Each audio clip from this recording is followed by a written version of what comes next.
Thanks, Ben, for putting together this incredible event and having me here. It's really, truly an honor to be working with all these people passionate about what I'm passionate about, especially now seeing this many faces, because when I was starting out, there weren't that many people, and all the cool kids in VR were telling me browsers were dead and didn't know what the heck I was talking about. So it feels really, really good to be surrounded by people who are just as passionate about the browser and immersive reality as I am, but also to have such an incredible sponsor, our Galaxy sponsor, FutureWay. They're shaping the future towards a fully connected and intelligent world by developing innovations to benefit an intelligent and digital society via open source standardization and collaboration. And those are very much our values here. So we're very happy to have them bringing this event to life with us. Now, the web has a magical way of closing the gap between physical and virtual experiences. The first time I became aware of this, I was performing as a DJ on a festival live stream, and friends from home were texting me, excited that they could watch me perform in real time. So that turned a relatively lonely experience of being a touring DJ into a connected one, where I wasn't just performing for strangers, but friends and family all over the world too. This started me on my journey to the experiential web. I started a live streaming company using hacked GoPros, but shortly after, and by chance, I discovered a new project out of the University of Toronto called Janus VR, and that they'd already done a live stream on the virtual web with avatars in 2015. They were building a game engine in the browser, and it was too cool to leave alone. It felt really right bringing presence and togetherness to the live music experience in a way that traditional live streams couldn't offer. So for years, I ran a WebXR lab exploring the business use cases, exploring verticals for business development with Janus VR with a hacker artist, Jin, who now works for Webiverse. We often made 3D time capsules by scanning environments and hosting them on the web. These snow globe worlds turned temporary real-world environments into places that lived online forever, that you could visit anytime from anywhere. To me, the 3D web solves the problem of how flat the internet is. Creating a digital sense of place makes doing anything online better. Meeting and sharing space online is really what it's all about. Unfortunately, from a first principles perspective, the internet is built in a dumb and hugely inefficient way. We keep centralizing everything more and more, when the original promise of the web is that it can be built by anyone, that it should be built by and for everyone. I began to wonder, why aren't we storing more information locally? Why aren't we using more protocols like IPFS? Why does information about the place that I'm in, physically in, have to go to Norway into outer space and back before I can get to it? It's crazy. Information in its right place may also be the last bastion of hope for personal privacy and creative attribution. In the cloud, I have no ownership over my identity or how I'm represented. When we spin up our own web servers, they remain under our control, a home platform that stays in the home. So in an effort to prove that this works, our lab created an event planning web app that used IPFS palettes filled with drag and drop media that allowed event planners to remotely tour a space, get accurate dimensions, and plan the event design. The workflow was lightweight, fast, and completely decentralized. We also worked on larger scale versions for festival planning. And what we realized is we were solving real world pain points of access to information, the time and cost of endless site visits, saving people time and money in their planning for events that are expensive to run. But shortly after, the Vegas shooting happened, and another reality of planning large scale events became impossible to overlook: safety.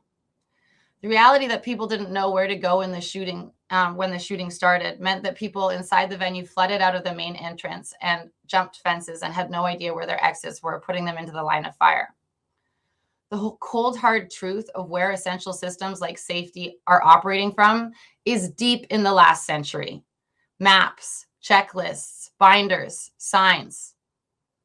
I began building loci by taking a step back and imagining how I might turn all this flat and inaccessible information into something that felt real and engaging, something that could actually prepare people for an emergency instead of passively waiting for something to go wrong.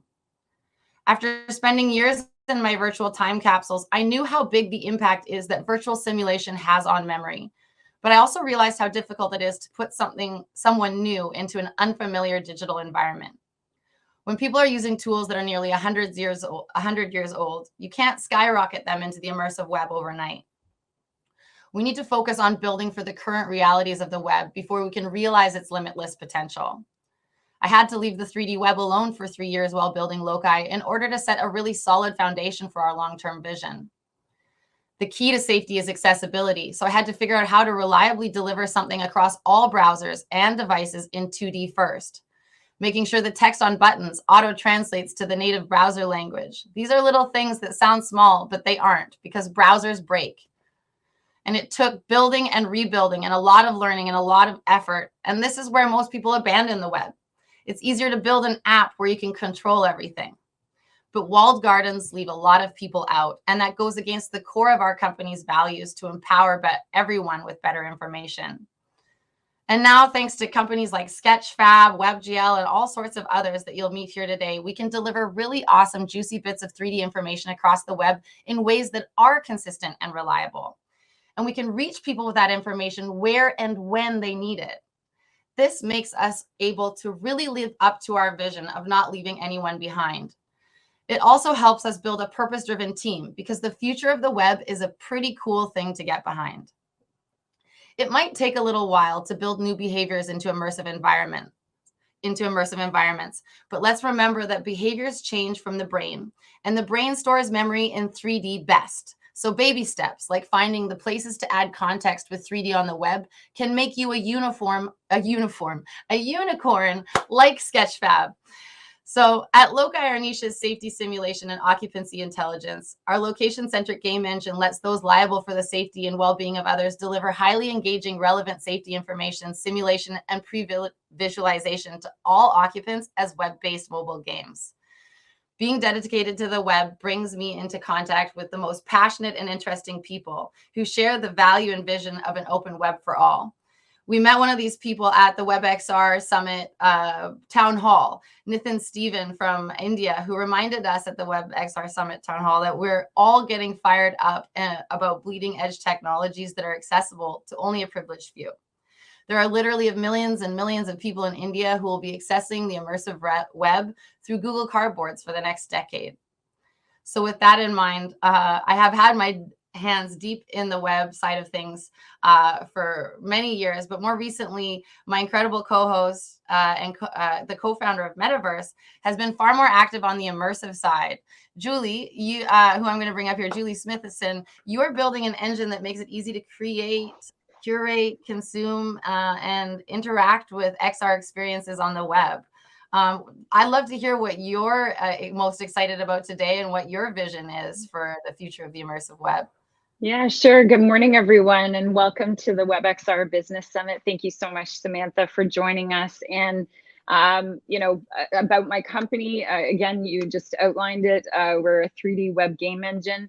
And I think like most of us here today, some people might even be saying, what is a game engine? And, we have so much to learn and educate about the potential possibilities of not just what our game engine Metaverse can do to apply to these business applications, but what other companies like Unity and Unreal, what does that all mean? And then the web access behind all of that, and what does it mean for the business use case? So, I know you said you kind of had to go backwards into that 2D era to understand more about that 3D. And we've had several conversations talking about 3D as the gateway into all of these different technologies, and then it moves into accessibility, and driving that with the web is really where it's at. So today I'm excited to hear about from all of these different perspectives.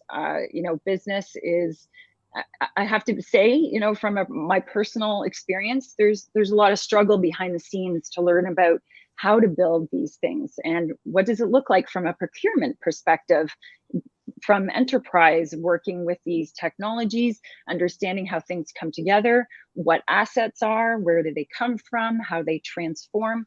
So I think we're in for a great day of learning, and I'm here along with everybody else to learn. And thank you so much, Samantha, for your stories. I know we're going to get you set up soon for your upcoming panel. And maybe for yourself, what are you most excited about for today? Oh man, it's tough because I think the main thing I'm excited about is hearing from really seeing everybody from the community see each other. Because a lot of the things that people commented to me when I was saying, oh, there's a business at where, who, like, because a lot of people who are working, we put our heads down and we work, and we don't see the incredible efforts and strides other people have made. And honestly, that momentum, the feeling of seeing someone solve something, of even just going into the little test run of the Somnium web yesterday and seeing how great that worked, like I was floored. These are things that were barely stable, or certain features I could barely get to work a few years ago that are just perfect now. You just hop in and they work, and like that makes my heart sing. I'm so excited to see all the efforts of community in place today. Amazing, amazing. So I think we have a few housekeeping things just to share with Yeah. everyone before we pass over. First of all, we've got a few polls and surveys. We're going to be using a program called CrowdPur, and there's a link, and we're going to drop that into the chat. We're also going to put a QR code and ask you a few questions throughout the day. We want to hear about our audience and see who's out there. And next, sorry, and then also we have the Discord channel. And the Discord channel is where all the background information and questions, if you want to ask something, feel free to chime in there. I know we have the chat here in the Zoom. So there's a couple of ways to communicate, and then we have all of our worlds out there. So welcome everybody, and hope you'll be staying with us for the next couple of hours. I'm going to step away backstage and let Samantha take over, because I think we've got our first guest and your fireside chat with Albin Denoyle. So interact with us for the day, everyone. We're already starting to see that we've got a lot of people from media, news, and entertainment. Let's keep the engagement going and find out who's listening, and happy learning, everyone.